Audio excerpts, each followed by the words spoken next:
Hello সবাই কেমন আছেন? আশা করি ভালো আছেন। চলে এসেছি আবার একটা নতুন লুক নিয়ে। নানা ওয়েট বলছি শাড়িতেই নারী আর বাঙালির পাতে চিংড়ি মাছের মালাইকারি।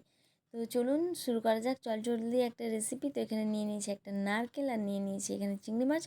তো যে সাইজের আপনারা চিংড়ি মাছ নিতে পারেন, কোনো অসুবিধা নেই। আমি যেহেতু খুব একটা বড় চিংড়ি মাছ পছন্দ করি না, তাই ছোটো নিয়েছি। ভালো করে ধুয়ে পরিষ্কার করে চিংড়ি মাছগুলো নুন হলুদ মাখিয়ে ভাজতে দিয়ে দিয়েছি। আর এখানে নারকেলটা কুড়ে রসটা বের করে নিলাম। আর ওই মাছ ভাজা হয়ে যাবার পরে কিছুটা পরিমাণে তেল দিয়ে ওই কড়াইয়ে দিয়ে দিয়েছিলাম আদা বাটা, পেঁয়াজ বাটা, রসুন বাটা, আর দিয়েছি সামান্য পরিমাণে কালো সর্ষে বাটা।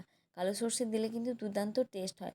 তারপর মশলাটা ভালো করে কষিয়ে নেওয়ার পর এখানে দিয়ে দিয়েছিলাম চিংড়ি মাছ আর দিয়ে দিয়েছিলাম জল, নুন লঙ্কা হলুদ তো দিয়েইছি।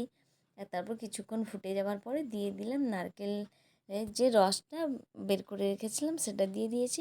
তো হয়ে যাওয়ার আগে আর কি, মানে নামানোর আগে দিয়ে দিয়েছি গরম মশলা আর দিয়েছি স্বাদ মতো চিনি। ও রেডি আমার ফাটাফাটি চিংড়ি মাছের মালাইকারি।